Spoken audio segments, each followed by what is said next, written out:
Welcome to the Savvy Dentist podcast with Dr. Jesse Green, the show where great dentistry meets great business. Listen in each week as we bring you an inspiring person who will share their story, ideas and business techniques to help you create a practice and a life you love. And now introducing your host, Dr. Jesse Green. Hey everyone, Jesse Green here. Welcome back to SavvyDentist.com and to the Savvy Dentist podcast. It is terrific to have your company for another episode of the show. Now, as you go on your journey of growing and scaling your practice, you're going to reach the inevitable conclusion that in order to achieve your goals, you're going to need to be able to build and lead a great team. In other words, to be able to work with and through other people. And of course, at the heart of every great team is a really great team culture. But what's really interesting about team culture is we all talk about it, we all think we understand it, but there was some research recently that showed that only 1 in 10 people can actually define it. And what's fascinating about that is if we can't define it, then how do we actually create it by design? How do we get it back on track if it goes off track? How do we create a culture that caters to different generations of workers in the practice? All of that and more becomes harder if we can't actually really clearly define what culture is at the outset. So my guest today is Shane Hatton, and Shane is a world expert on culture. He's an Australian living in London. He's a global speaker on the topic of culture and leadership. He's an author, and he's also a researcher, and everything he talks about is based on research, so it's based on facts. And so in our conversation today, we really unpick what culture is, what it's not, but we also talk about how to create it by design, how to make sure that you can get it back on track if it does go off track, but also what are the important things like language, what are the components that make up different cultures, how do you create a culture that involves productivity, because really what's interesting about this is if you create engagement, you create productivity. If you create productivity, you create profitability. So sometimes culture is thought of as being a feel-good exercise, but really at the heart of this is a commercial outcome that we're looking to achieve. Yes, of course we want our team to feel happy. Yes, of course we want to feel happy.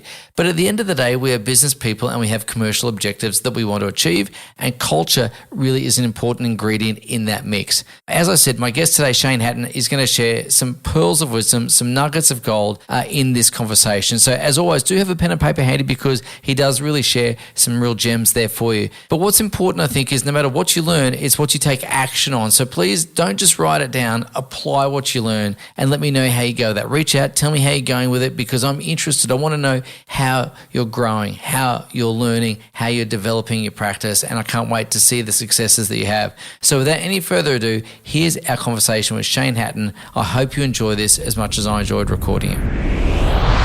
Hey Shane, thanks so much for coming to hang out with us on the Savvy Dentist podcast, coming to us all the way from London town, an Aussie in London. Who knew?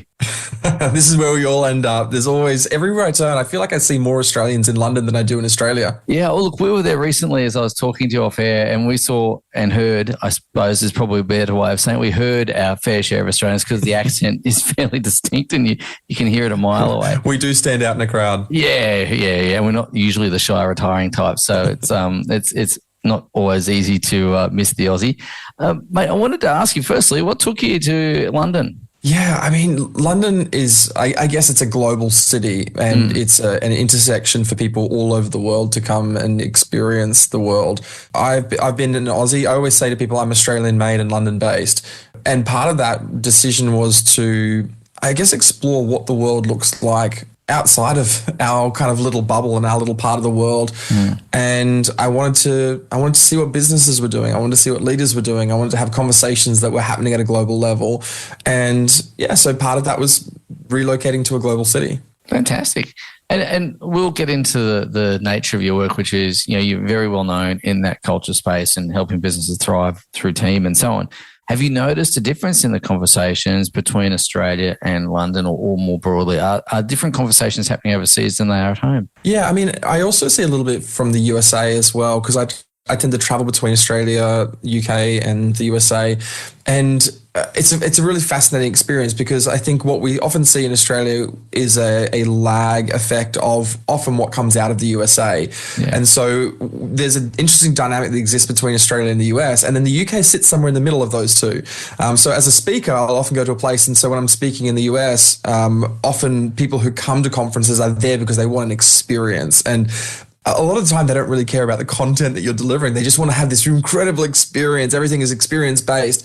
In the UK, it's almost flipped on its head, they want the content, they want it to be academic, they want it to be well-founded in research, and they don't really care about the experience as much. Whereas Australia sits somewhere in between those two worlds. So there's a distinct jump when you go from country to country to kind of almost adapt to the way people they want to experience things. And I think that translates into the workplace as well. In the UK, there's a very big emphasis on where you studied, what your careers looked like, where you live. I was surprised how many people that I met when I would say, tell me about yourself. And the first thing they would ask is, well, where are you living right now?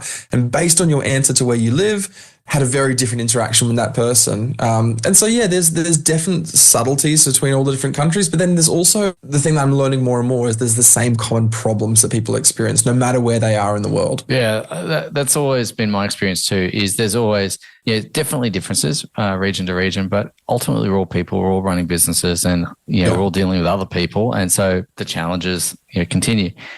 So I wanted to talk about your work. What is it about culture that fascinates you? It's obviously captured your attention. You've spent your career essentially honing that skill and focusing in on that. So it's got to be fascinating to you. And I'm just curious to understand, what is it that's captured your attention?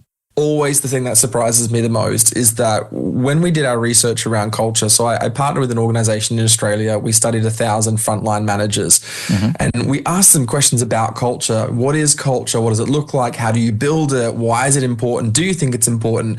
And the first stat that we got back in our report was that 99% of leaders said that culture is critical to the overall success of an organization.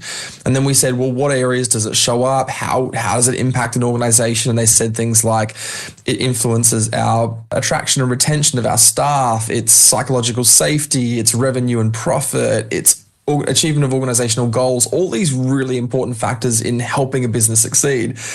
And there was this common agreement that we think culture is really important. And then we asked, okay, do you think you know how to define culture?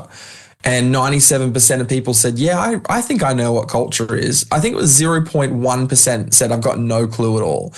And then when we asked them to try and define it, only 1 in 10 could give us some kind of consistent answer of what culture was. And that's where I was so fascinated. I thought, okay, this is one of the most fundamental aspects of business. And yet when we talk to most people, they have no idea what it is. If so few people can define it and yet everyone acknowledges how important it is, what is a useful working definition of culture? For me, around culture, the reason why it's so hard to define is because as it stands right now, there is no universal definition of what organizational culture is. We look at it through a bunch of different lenses, and it's kind of like we're all looking at this sculpture and we're looking at it from different sides, and we're all looking at the same thing, but we're looking at different facets of it. So the answers that people gave us to the survey, when we asked them to try and define culture, they said things like, they said it's the vibe of the organization. They said it's the way we do things around here. They said it's the spirit of the organization. And then about 1 in 10 people gave us this answer. And the answer was something to the effect of culture is the shared behaviors, norms, and assumptions that determine, the experience in an organization. And it was a very similar definition. And I remember looking at it and seeing it come up quite regularly. That was our 1 in 10 answer. And I said to the researchers, this feels very consistent. Like everyone seemed to have the same answer to this. And then I thought to myself, if I was asked to define culture and I actually couldn't, what's the first thing I would do if I was being surveyed? And I just quickly opened a tab on Google and I typed define organizational culture, and that was the number one definition that popped up on that. Right. So our research basically told us 1 in 10 people could give us an answer, but those people pretty much just Googled the answer to that. So what I say to people now is, for me, with culture, it's less important that we have a shared definition. It doesn't really matter that we say the same thing. What's more important is that we have a shared understanding, which is, okay, what is culture and what is culture for? And succinctly, I would say culture is made up of 4 kind of core themes or elements. The first is that culture is always something that is collective in an organization, meaning that wherever you have a group of people functioning together, you have culture. And I think if you're running a business, that can be easy to overlook, which is the idea of people say, oh, I need to do something about building my culture. I'm like, well, you don't. You've already got culture. It's about, is culture by choice or chance, or is it designed? So the fact that culture is collective. The second is that culture is made up of these unseen elements. It's things like your values, your meanings, your assumptions, all of those things you can't see, touch, or put your finger on, yet are subtly guiding and influencing the behaviors of your team. So it's got an unseen element. There's also the third thing, which is there's an observable element to it, meaning it shows up in your policies, your practices, your systems, your behaviors, and it can be seen by other people. So if I walked into your organization or saw your people, there would be elements of your culture that I can see and observe. And then the last thing was that there's always a shared learning component to it, meaning that culture is learned by being around other people. So I share those four elements because if we know those, we can create an understanding, which is that when I show up into an organization, I'm learning from the people around me. And the way I learn is to make observations to the things that I can see, the behaviors, the systems, the policies. And then what I use is the information that I can see and observe. I use that information to make sense of what I can't see, which is what do you value? What do you believe? What's important here? And I use that information to then adjust my own behavior so that I can fit within that collective group. And when I fit in that collective group, then I belong. And ultimately, my friend Fiona Robertson kind of used this expression, which I love, culture becomes our rules of belonging. What does it take for me to belong on this team here?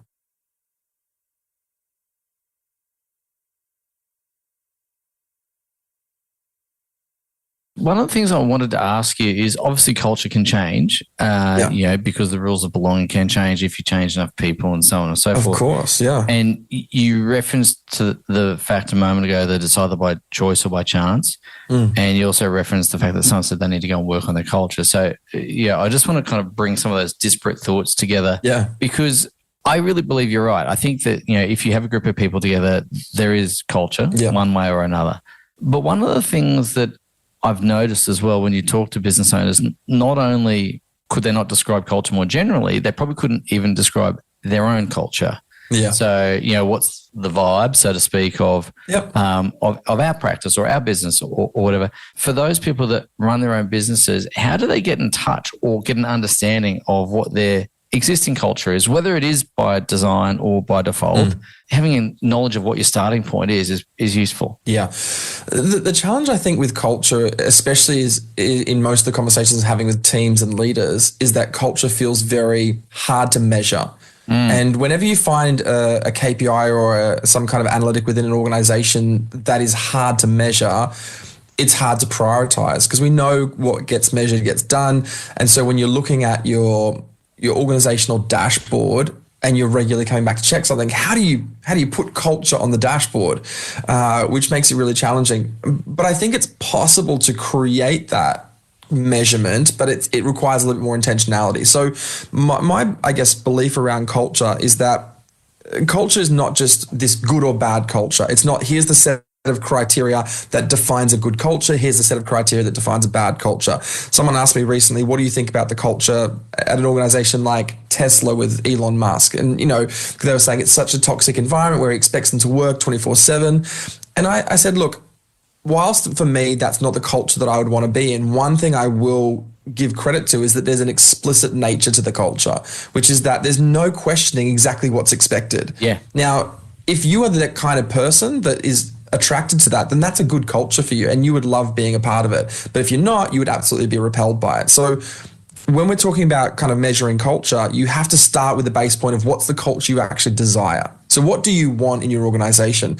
And maybe that's starting with a list of potentially sliding scales in areas. Let's say, do you want your decisions to be made in a very authoritative kind of environment, or do you want it to be a very distributed environment? Do you want people to feel empowered to make decisions? Do you want to have an organization that is generally optimistic, or do you want to have an organization which is very, realistic, or potentially even maybe not pessimistic, but somewhere in this? And if you were to put a pinpoint across all the criteria that's important to you for your culture, you would kind of create this sliding scale. And ultimately, the only way you can know about where your culture is right now is to ask the people on your team. And then allow them to measure themselves against your ideal culture versus your lived culture.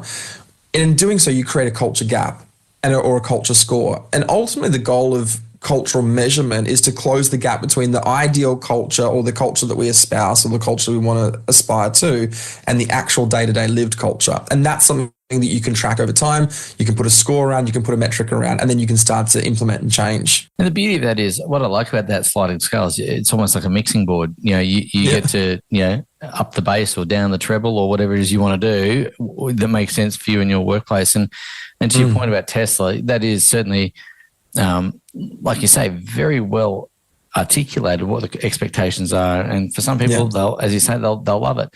One of the things that I've noticed speaking to quite a few dental practice owners, and I don't think that dental practice owners are going to be unique in this. I'm sure other small business owners might fall into this category as well. They almost don't like the culture that they have. They sometimes I hear people say, I feel like I don't fit in my own business.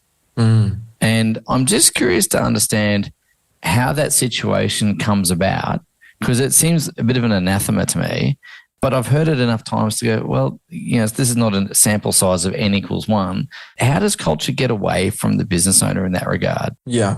I think there's also an element of, as you grow a business, the culture is ultimately an extension of you as the leader. Yeah. And so if you've never had to think about the things that are important to you, then all of a sudden when someone bumps up, let's use the example of values. I think values are great because at an individual level, everyone can kind of reflect on their values. And I've been in many, many workshops that I've run where I've asked people, what are your values? How many people have taken time to define their values?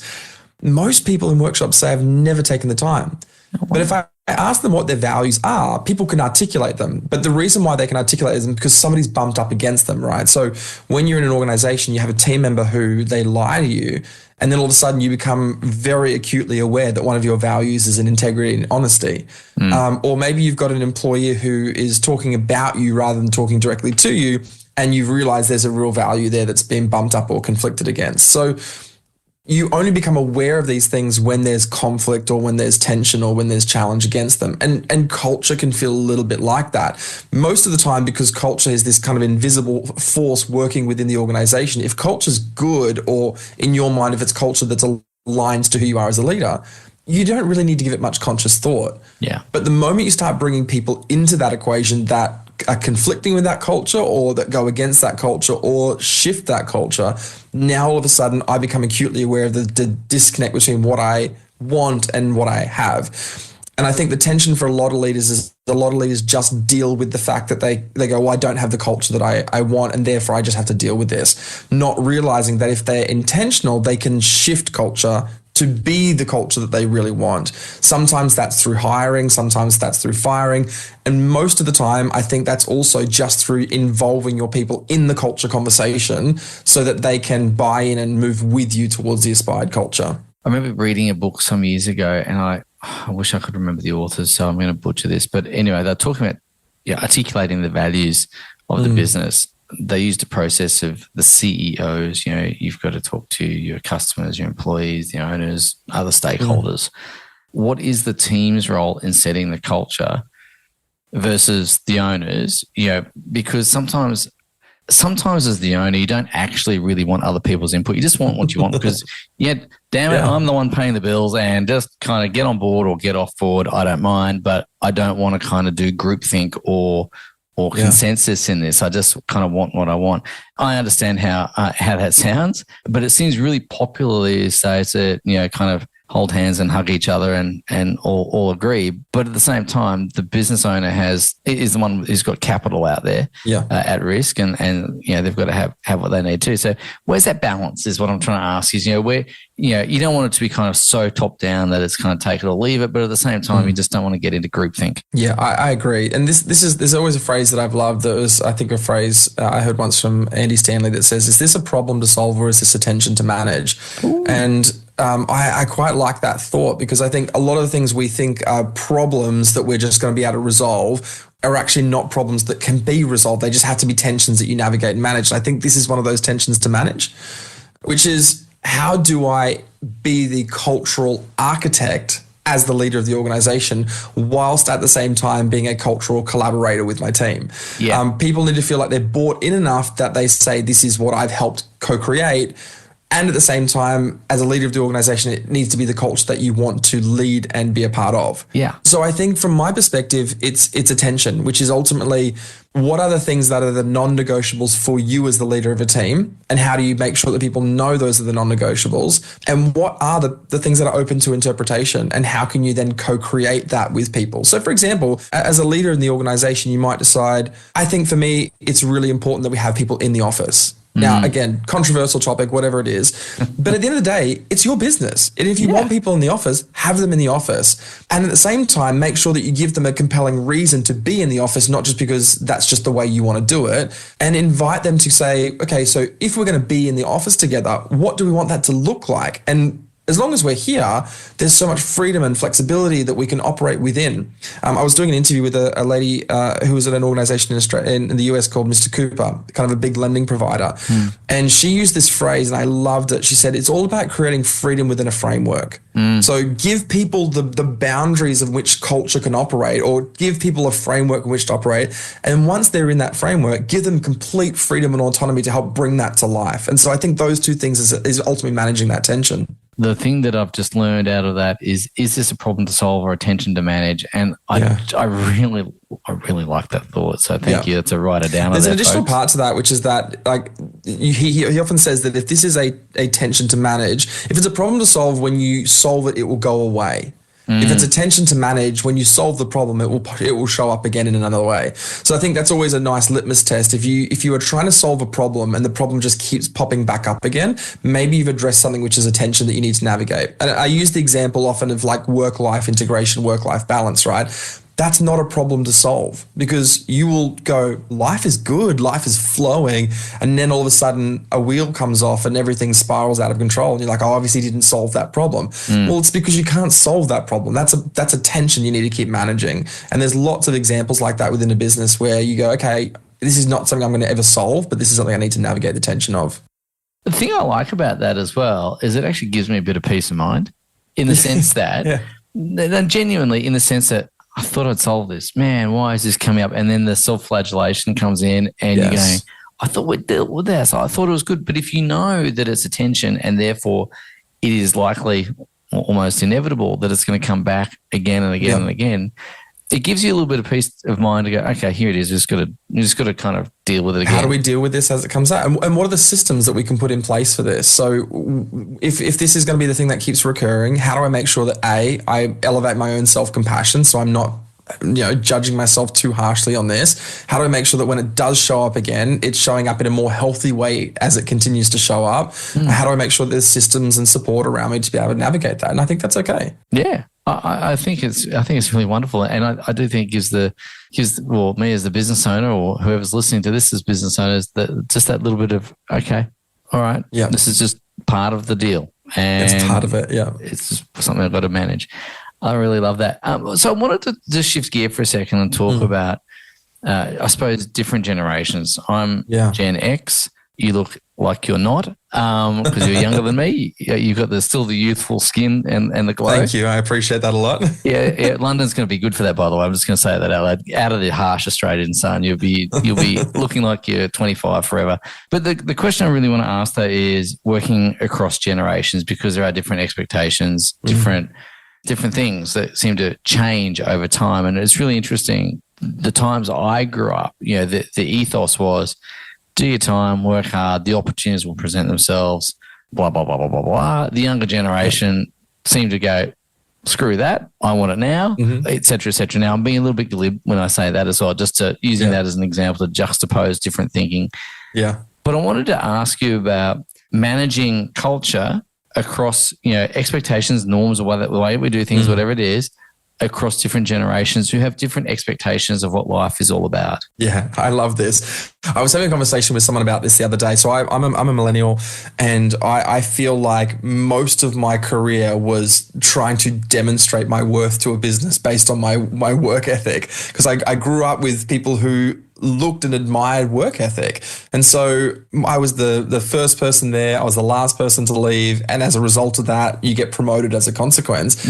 And we were talking about Gen Z and this, the typical things. People are like, oh, they're very entitled. They want everything for nothing. Yeah. They don't want to show up early without getting paid for this. And I think there's this weird feeling, which is that I was trying to go, I'm trying to name the emotion. I was like, I think it's jealousy. I think I'm thinking to myself, I would love to be able to do this, right? Yeah, I think there's a bit of resentment. Like, man, I have to do my time. What makes you think I did my time, right? Yeah. This is a silly example, but when I was growing up, I did Army Cadets, right? And Army Cadets was basically, I was in grade 8. I was the new recruit and I was absolutely hazed and brutalized by these kids who were in grade 10 that had received some kind of rank in the cadets kind of group. And then what would happen is that I would do my time, I would get hazed, and then I would get my rank. And then all of a sudden I would look at everyone who was now joining as a new recruit. I'm like, now they will suffer the wrath that I had to suffer when I was in this role. And it created this perpetual cycle of like, I did my time, therefore they have to as well. And I think there is an element of, I use this as an example, like boundaries. I think to myself, well, why not go the extra mile? Why not show up 15 minutes early? Why not show half an hour early? Or why not stick around an hour later at the end of the day? Because in my mind, that's what it looked like to be rewarded. But now when I look at Gen Z, they're like, well, actually, no, I'm going to go home on time. I'm going to get a full night's sleep. My life exists outside of my work. I also look at that and go, I kind of respect that as well. And so this is another of those areas where we have to manage the tension of, okay, what are my expectations of them? What are their expectations of me? So I think in any culture conversation, the number one starting point is to have a conversation about expectations. There's a quote by Tori Leto. She's a clinical psychologist in New York. And she said, what isn't communicated is felt, what's felt is interpreted, and what's interpreted is often inaccurate. Meaning that if you and I never have an explicit conversation about our expectations of one another, we will resort to interpretation. And when we resort to interpretation, most of the times that interpretation is wrong.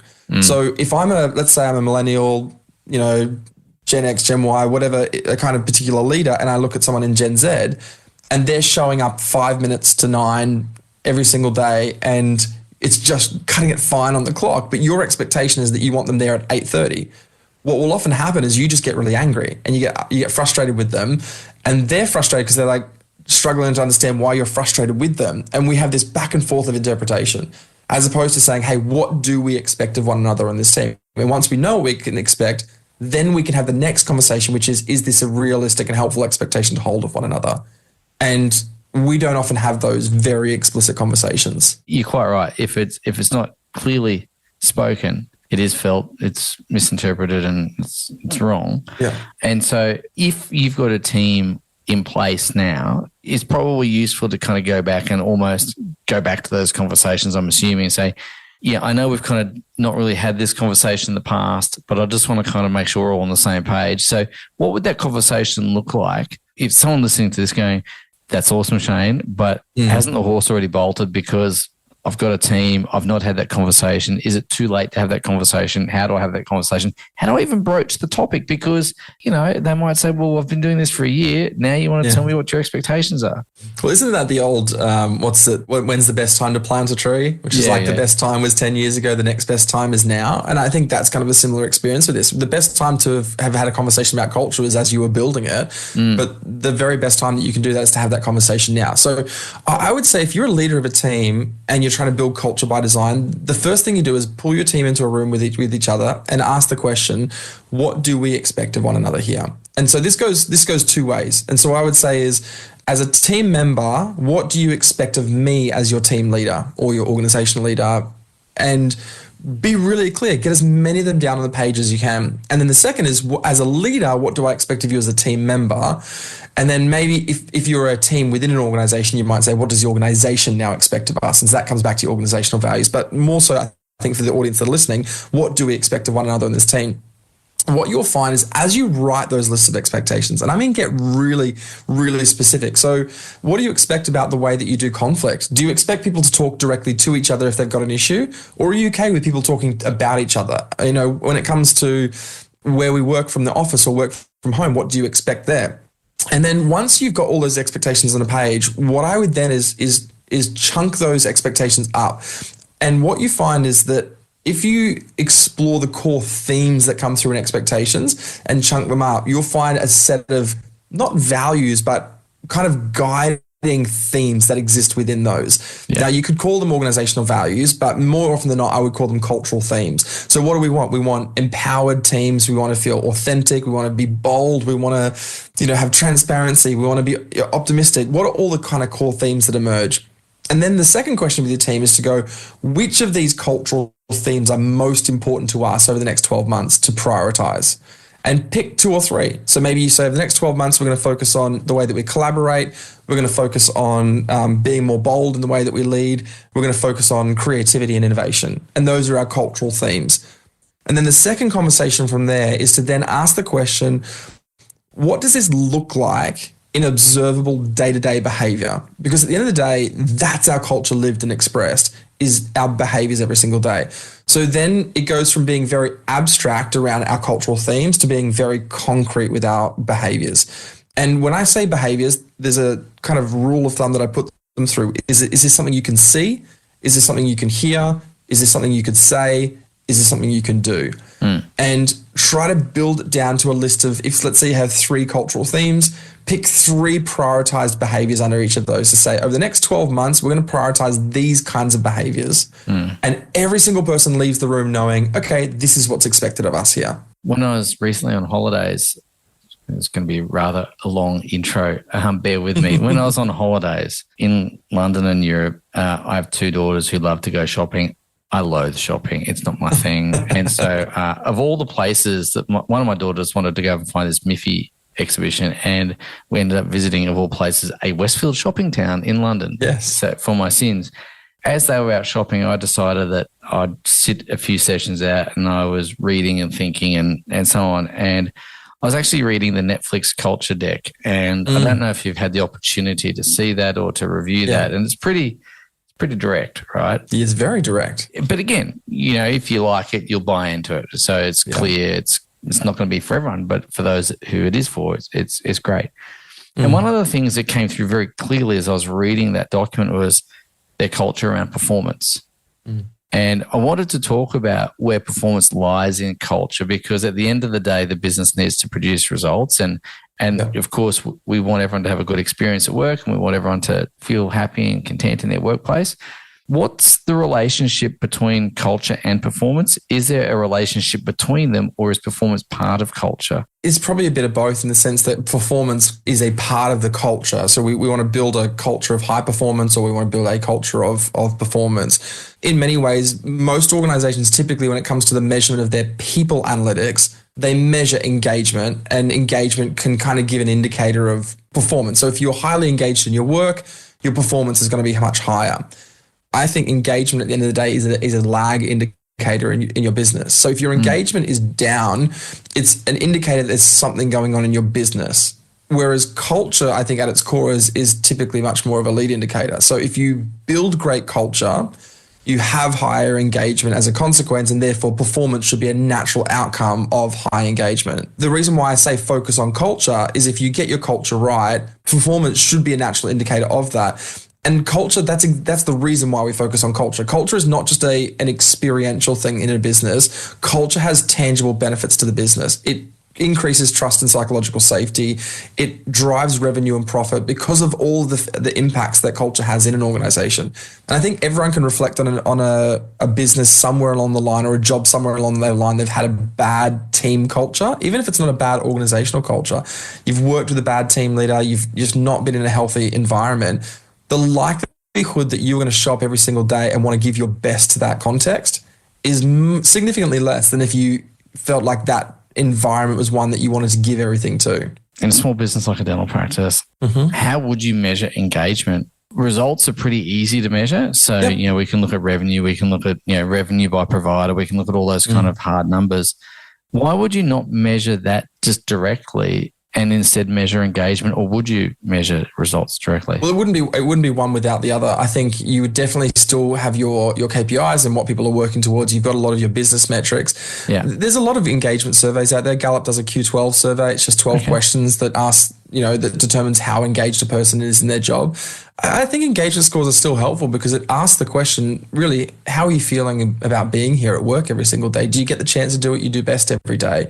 What is the culture like here? Is it our aspiring culture, or is it our lived culture? Is there a gap there? The ultimate engagement questions are designed to work out how do people feel when they show up to work every day. Okay. And if they're feeling good about their work, then hopefully you should see that show up and be reflected in your performance data.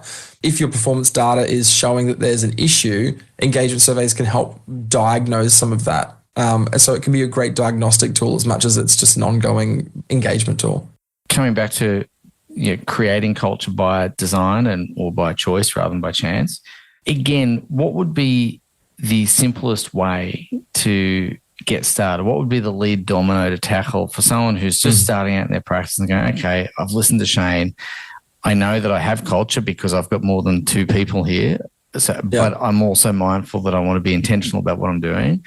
What's the starting point there for our listeners, please, Shane? Yeah. So, I mean, we touched on a couple of those things, which is the first one is to have a conversation with the team about your expectations. And once those are made clear, find the things that you agree are all the things that are important to everybody. So I often say, like, find what are the common themes that we all want that we can build together, and then build a set of prioritized behaviors around that. So let's say, for example, in your practice right now, what you really want more of is people to innovate and to bring ideas up. Yep. So maybe you say, okay, we're going to focus on building a culture of innovation in our practice. That's the theme that came from this. Then I would say, what are the 3 to 4 behaviors that you would see are innovative behaviors? Because if I asked you and said, go be innovative tomorrow, what would you do? Everyone would do it differently.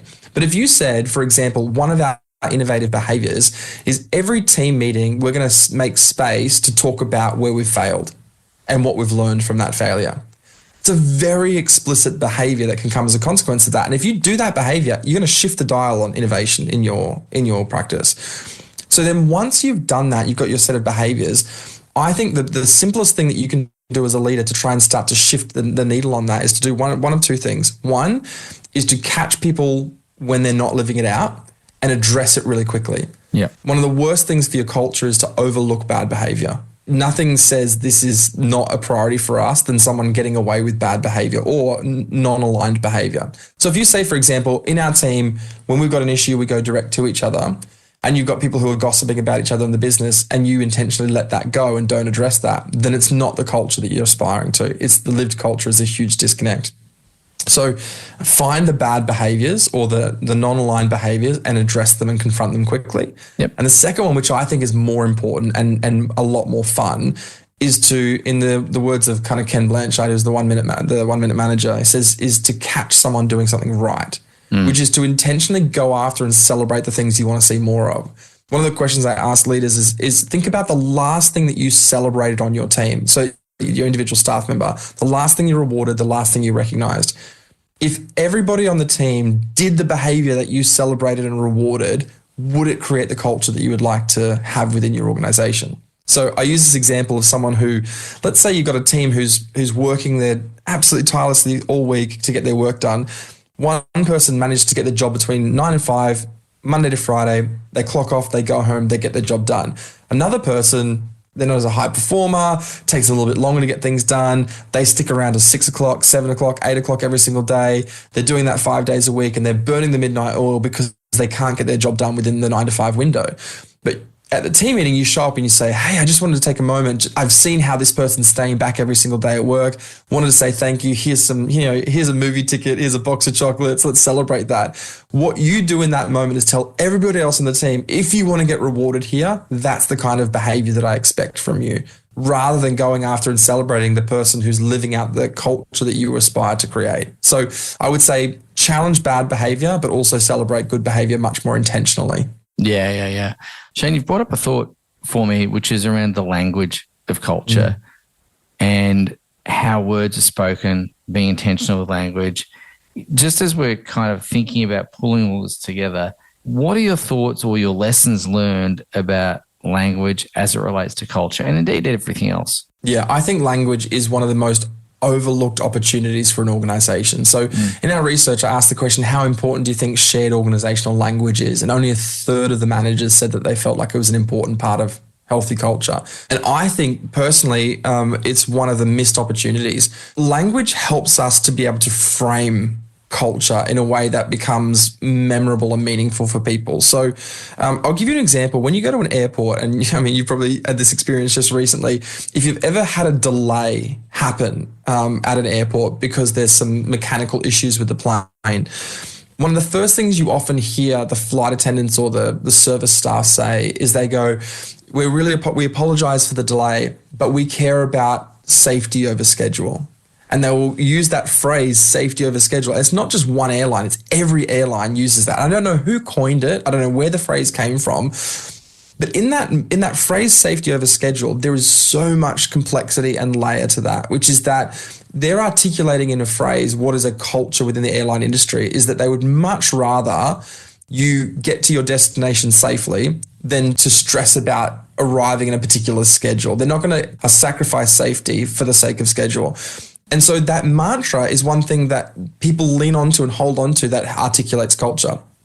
I think in a business, you can create those. You can create team memes, mantras, and phrases that when you say them, people go, that reflects our culture. So a good example, someone says, in our team, we talk to each other, not about each other. That one little phrase articulates the culture of confrontation and how they do conflict. Yeah. But if you find yourself saying little phrases over and over again, your team will start to repeat them and they will start to be able to carry culture in their language. Love it, love it, love it, love it. Shane, you've been really, really generous with your time today and join us, as I say, all the way from London, which is fantastic.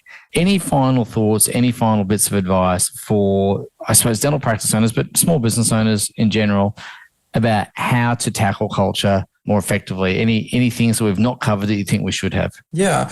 Well, I mean, first and foremost, I would just say, I know as a business owner, it can feel sometimes a bit overwhelming to look at the culture that you have and think to yourself, like, it's not what I want, but I just don't really know where to start. And hopefully the strategies we talked about today can give you at least a starting point for that culture. But what I would say is that culture is going to take time to change. It has huge organizational memory. So it's not like you can decide one day, tomorrow I'm going to be less of a micromanaging leader, but your entire career has been spent micromanaging people. It's not going to just change overnight. But when you show up the next day and you say, hey, what do you think about that? And you make one subtle behavioral change and you become less of a micromanager, you're taking one step towards the culture that you aspire to create. And over time, it will start to shift the needle on that. Culture is ultimately averages, not aspirations, meaning that it's the sum average of the way that we do things as a team, not the thing that we aspire to be. However, culture can be aspirational, and it should be aspirational, meaning it's a direction that we're going. So I always say to leaders, be really honest that if the culture you aspire to is not the culture you have, be honest with people about that, because they're not stupid. If you say, oh, we've got an empowering culture, but it doesn't feel empowering, then people will feel that. But I would say, hey, we aspire to create a culture here. We want to be more empowering. How do we do that together?